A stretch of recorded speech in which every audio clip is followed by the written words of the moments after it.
Episode 2. Someone is investigating you. David squeezed a cigarette in his hand, thought for a while, and then put it down. Grace has already told me about Bessie. Don't worry, I've already sent someone to arrange it. Grandma Bertha was from the countryside and was not very cultured. She felt helpless and anxious about being part of such a rich family for the first time. Even if David's attitude towards her was good, she still felt slightly uncomfortable. He would occasionally make conversations with Bertha to ease her awkwardness while awaiting for Grace to come back. Bessie is casually leaning on the sofa and was playing a game on her mobile phone. Thomas could see her long eyelashes fluttering slightly through his angle. She seemed to notice him peeping at her and slowly raised her head. She was more relaxed and peaceful as compared to Bertha. Thomas's hand that held the teacup paused for a moment. He wasn't embarrassed to be caught in the act and just smiled distantly. Bessie looked away and calmly changed her posture. She continued to play on her phone. Thomas, who'd never been given the cold shoulder, was stunned once again. After a short while, he reacted and turned his brightly lit screen off. Then he leaned back and sneered. He had a frivolous expression on his cultured and refined face. Sure enough, as his dad described, she was a troublemaker. She was quite arrogant, he thought. Grandma Bertha knew that Bessie loved to play games when she was bored. It wasn't that she didn't want to control Bessie, but every time she looked at her with her pair of beautiful almond eyes, the bottom of her eyes would turn misty. Who could stand it? Grandma Bertha would then forget about her anger. Even if she played while bunking her class, Bertha would still turn a blind eye on it. She really adored the kid. But now, Bessie had already been expelled for a year, and Bertha had also found out about her illness. So this time, she ruthlessly ignored Bessie and her behavior. No matter what method she used, Bertha made up her mind to send her to a school in Chicago. David, the patriarch of the Smith family, was right in front of her. Bertha wanted Bessie to make a good impression on him. She had reminded Bessie more than once to stop playing her games and to behave in front of David. Bertha was worried. Who would take care of her after she was gone? Everyone in the room was in their own thoughts and didn't talk much until Grace came back with Anne. The atmosphere suddenly eased. David looked at Anne, who was following Grace obediently, and smiled with affection. Aunt Ruth, who had been cold to Bessie and Bertha, rushed to greet them and took the school bag from Anne's hands. She greeted them respectfully. "Madame, Miss." Everyone on the sofa, including David, stood up. Under Bertha's stare, Bessie reluctantly got up too. She leaned against the sofa and stared coldly at Anne and Grace. She looked arrogant. She gave them a glance before going back to staring at her phone. She wasn't playing games anymore and seemed to be chatting with someone. Bessie's accomplishments were already incredibly inferior compared to ordinary people, let alone to the outstanding Thomas. The thought of this was quite irritating to Grace. How could Grace have the face to talk about Bessie in front of the Smith family's heir, Thomas? Wouldn't it be a joke to mention her? So she kept talking to Grandma Bertha and David without mentioning Bessie. Anne was rehearsing for middle school's recital, so she came back late. Talking about Anne, Grace was flushed with excitement. The smile on her face faded a little. After Anne returned, she walked directly to Thomas. She held his arm and smiled at him. "Brother, why are you back?" "I have a project." Thomas narrowed his eyes. Anne was the only girl in the Smith family, so everyone adored her, including Thomas. While talking, he glanced at Bessie, who had one hand in her pocket and the other holding her mobile phone, while leaning casually against the sofa. She was looking down, so it was hard to tell. Anne saw Thomas's strange expression and tilted her head. On the way back, Grace had informed Anne beforehand, so she knew that Bessie was here. She stared at Bessie for a moment and then glanced back. The nanny soon set the dinner. While eating, David glanced at Bessie. After thinking for a while, he said in a calm tone, "Let her go to First Middle School. She and Anne can take care of each other." After David said this, the atmosphere at the dinner table changed. Anne paused. She glanced at Bessie and looked indifferent. "First Middle School? Same class as me?" because Bessie was 1 year older than Anne and thought Bessie was here to attend college. Even Aunt Ruth, who stood at the side, also glanced mockingly at Bessie. Then she quickly lowered her head.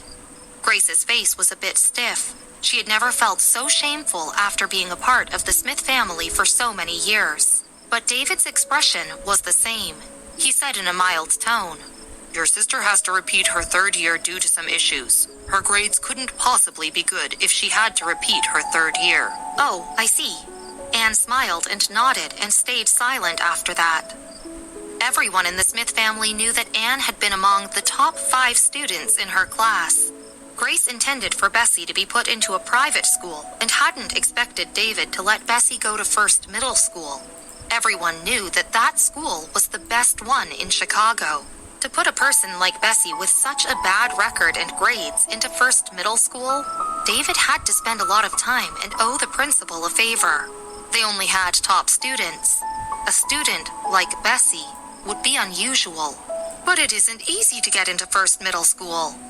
Grace knew this. She felt depressed and immediately lost her appetite. She paused and thought of something. "Bessie, I remember you were enrolled in a violin class when you were young. What level are you at now?" First Middle School had art class. Bessie lowered her head and gnawed on a piece of rib. She was absent-minded and didn't even look up. Grace was about to flare up when David glanced over. She suppressed her anger and repeated her words with a cold face. Bessie's sitting posture was unruly. She raised her legs, held her fork in one hand, and popped her arm on the table. She looked like a tomboy, proud and rebellious. As if she only heard the voice now, Bessie looked up. At the mention of Bessie having learned violin before, Thomas looked up at her. He heard Bessie say, "Violin?" and suddenly smiled. Her voice was dull and cold. "Oh, I don't know how to play." "You don't? How come? You started learning it when you were young?" Grace questioned and gritted her teeth. "I paid for your violin classes every year. Mr. Williams even said you had a good talent." "Oh." Bessie was fiddling with the rib. "Ever since I hit Mr. Robinson Williams' son's head, I haven't seen him." There was a strange silence at the dining table. Bessie laughed awkwardly. Her slightly raised eyebrows made her look arrogant and a bit ruthless. In Grace's words, she was a bandit. Both bandit and wild, seemingly gorgeous and alluring, but untouchable. Grace glanced at her, eyes flushed slightly. "Bessie." Grace remembered that Bessie had learned the violin when she was young.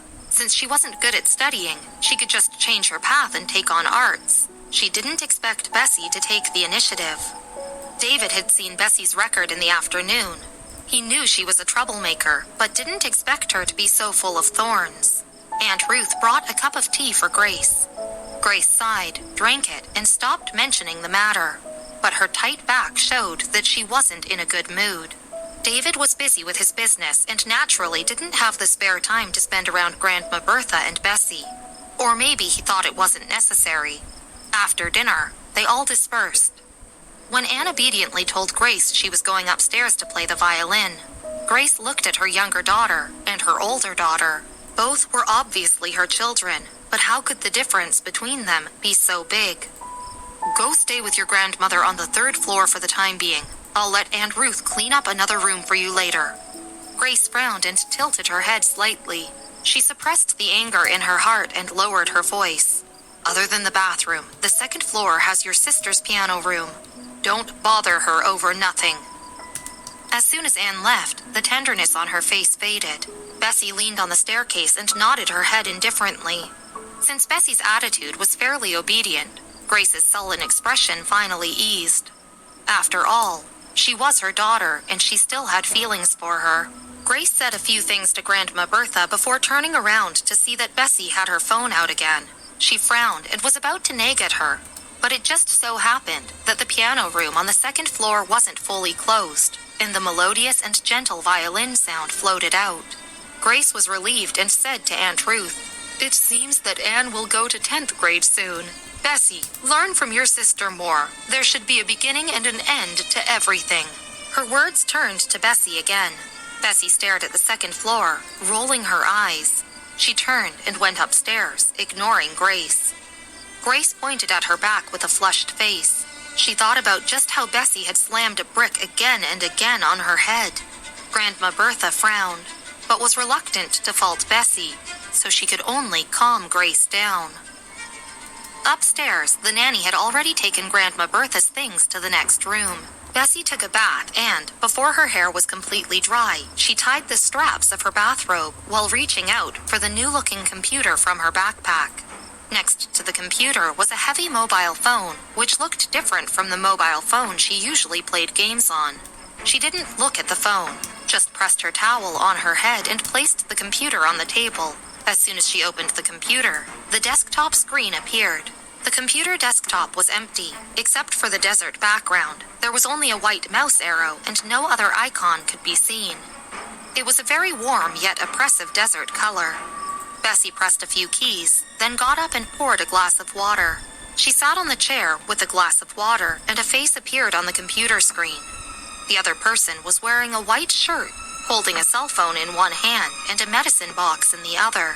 With a white shirt on, sculpted eyebrows, perfect skin, he looked quite handsome. "Someone is investigating you." Bessie leaned on the back of the chair and took a sip of water. "Someone from Evanston. I've sent you the information."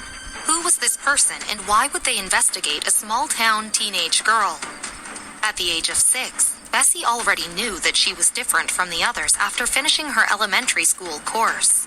She couldn't play with her peers and would occasionally have episodes. Her neighbors all thought she was crazy and avoided her. Grace and Anne only focused on quarreling every day and didn't pay much attention to her situation. They only knew that she loved to fight, had a mental problem, and didn't want to go to school. Both of her parents weren't willing to take her after the divorce. Bessie taught herself high school content at the age of 8. At the age of 9, she assembled the first computer and used her own code to break into a hacker website.